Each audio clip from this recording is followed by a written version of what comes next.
You are such a terrible person. Get out of here right now. I don't even want to see your face. My husband, who believed my mother-in-law's lie, said that and kicked me out of the house. My mother-in-law was laughing at me from behind. I don't care anymore. If he's going to do that, I won't show any mercy either. I'll send you to hell. My name is Amy. I'm a 32-year-old nurse. I've been married to my husband Mason for 3 years. I have a busy job with night shifts, but Mason is understanding and treats me kindly. I'm home. You're late again today. Sorry, one of my patients' condition worsened. It's okay. Being a nurse is tough. Thank you. Sorry, I just bought some side dishes. It's okay. I like those side dishes. I also prepared bread and soup. Wow, thank you. That helps a lot. Mason helps me with these simple household chores. It's really helpful when I'm busy with work. He takes care of me, and I think I was able to marry a good husband. It's been 3 years since we got married, but thanks to Mason's kindness, we still have a very good relationship. I thought we would continue to live happily as a couple and eventually build a happy family with children. However, something happened and our relationship gradually changed. It happened one day. On a holiday, when we were resting at home, Mason received a call from his mother. Hello, Mom. What's up? I'm sorry to bother you all of a sudden. There's something I'm worried about. What? Something worrying? Actually, your father is acting strange. Strange. I don't know how to put it, but he's showing some symptoms of dementia. What? Are you kidding me? He still remembers my name and such, so I think it's mild, but I'm worried about what will happen in the future. Oh, I know. If there's anything I can do, just tell me. Thank you, Mason. After hanging up the phone, Mason told me that his father was suspected of having dementia. I'm worried about my dad. He's been healthy until now, so I'm worried. I want to do something for him. Yeah. If there's anything I can do to help, I'll do it. Thank you, Amy. I looked for a good hospital to visit for dementia and asked other nurses at work. I was prepared for anything that might happen. But things took an unexpected turn. It was Mason's words that triggered it. One day, Mason told me that he had something to talk to me about. What is it? I sat across from Mason at the dining table, drinking coffee after dinner. I stopped stirring my coffee with a spoon when Mason said something unbelievable. I'm thinking of living with my mother and father. What? Living together? Don't you remember I told you that my father was suspected of having dementia? His symptoms have gotten worse, and my mother is having a hard time. So I thought we should move back. It would help prevent his condition from worsening, and we could take care of him if anything happened. Of course, you'll help my father too, right? Well. You said you'd help before, didn't you? I said I would help by finding a hospital or something, but I never agreed to live with them. Amy, do you not want to live with them? Don't you care about my parents? No, it's not that. Then it's okay, right? Mason decided to force us to live together. I felt a little uneasy about the way he decided it without asking me. I was shocked that Mason, who is usually so kind, would force us to live together like this. But he has always been understanding of my work and helped with household chores. Although I don't agree with what he did this time, I started to think that maybe I should accept living with his parents, considering all the kindness and gratitude he has shown me so far. That's how I convinced myself. I reported to my parents that we had decided to live together. I see. Dementia is tough, so I understand the desire to cooperate as a family. But don't push yourself too hard. You can come back here anytime if something happens. Your home is here. Thank you, Mom and Dad. And so we moved into my in-laws' house and started living together with them. Nice to meet you from today. Yes, nice to meet you too. I'm sorry to ask so soon, but could you prepare lunch? Oh, yes, I understand. It was around lunchtime, so I started preparing right away. We had lunch together with my in-laws, and then I washed the dishes and started unpacking.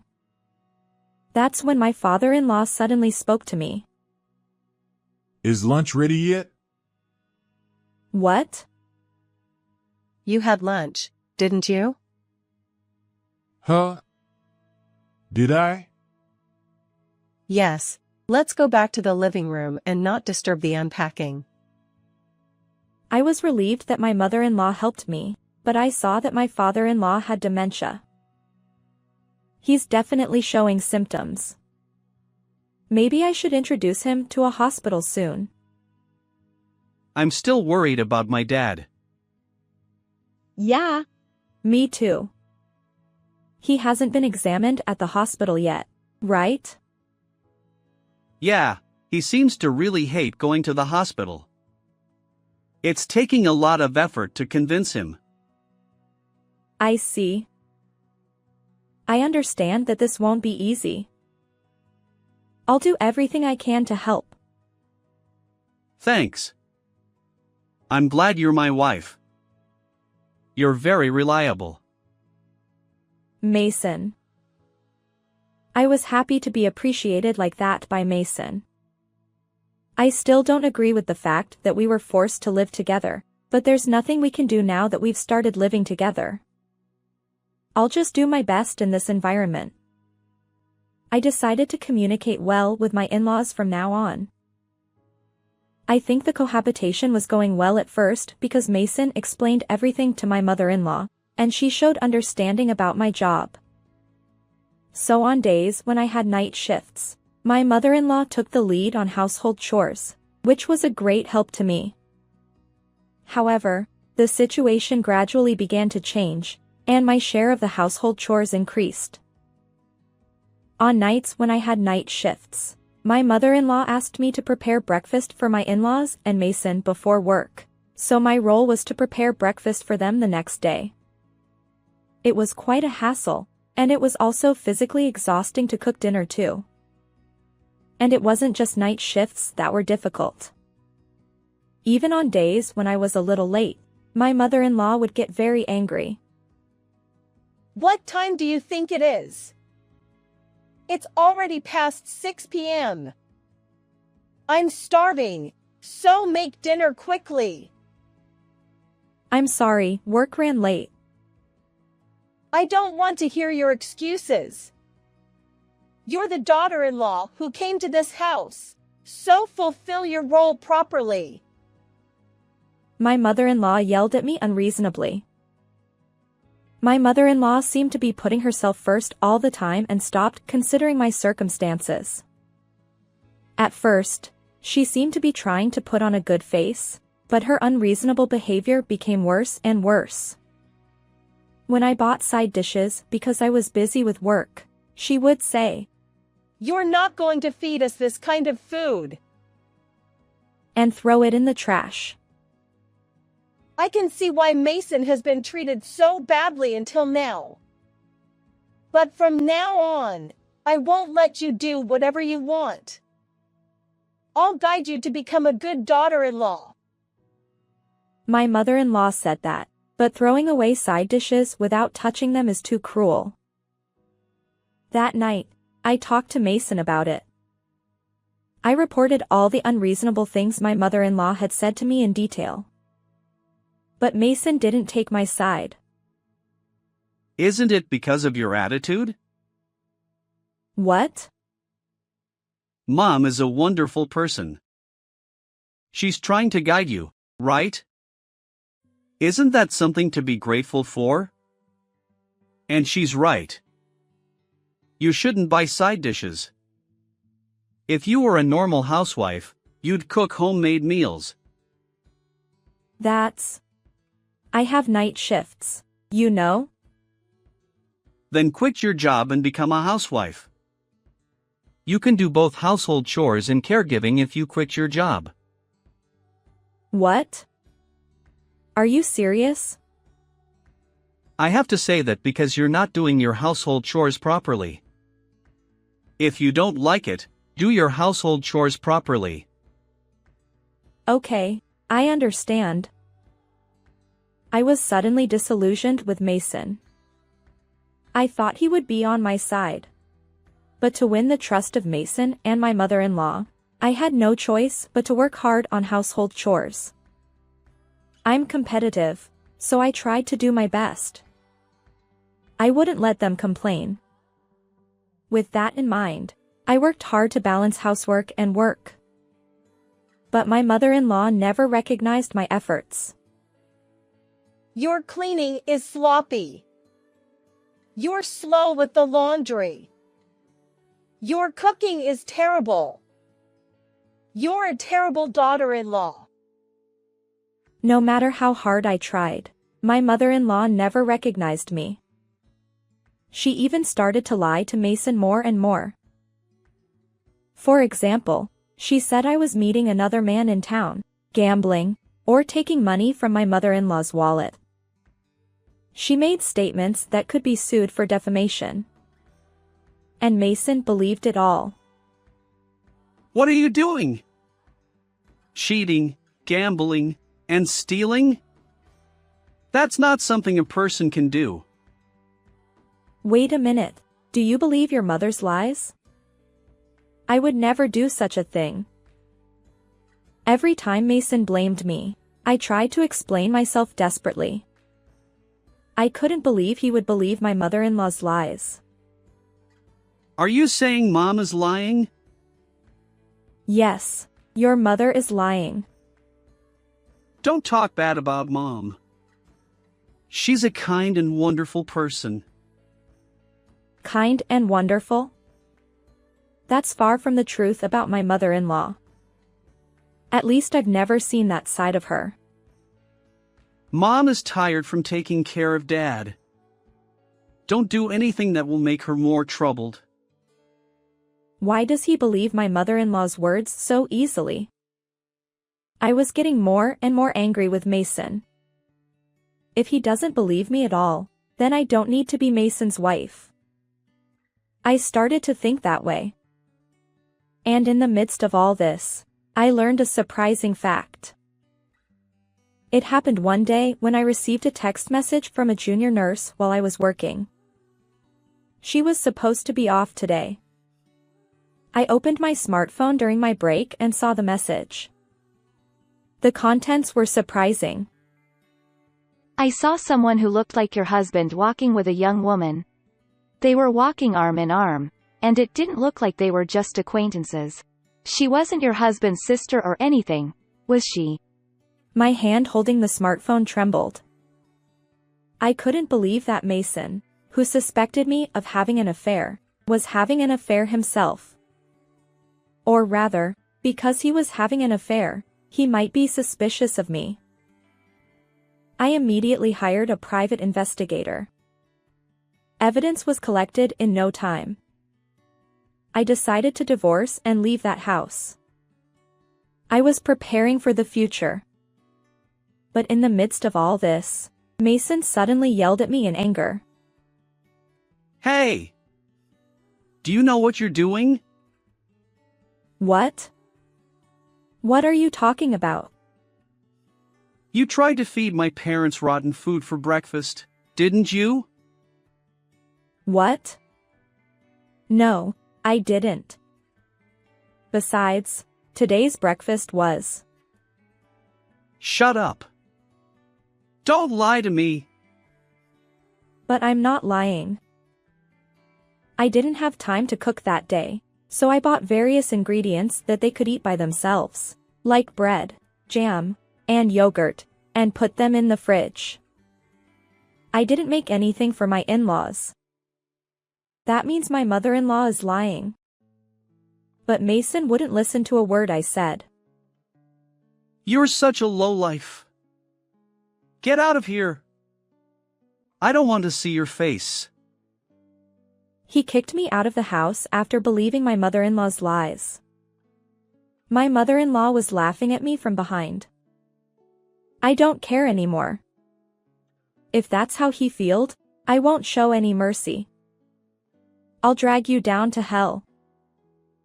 Fine, I'll leave. I packed my bags and left my in-laws' house. Then I went back to my parents' house. My parents were surprised to see me come back so suddenly, but they were outraged when I explained the situation. That's unbelievable. I can't believe they were such a terrible family. Like I said before, you can stay here as long as you want. I felt a surge of relief from my parents' kindness. I must have been under a lot of stress at my in-laws' house. I was able to relax and rest my body at my parents' house for the first time in a long time. I also started working by going from my parents' house. I still had some of my belongings at my in-laws' house, but I was able to bring back the essentials, so it wasn't a problem. About a week later, Mason called me, but I ignored him.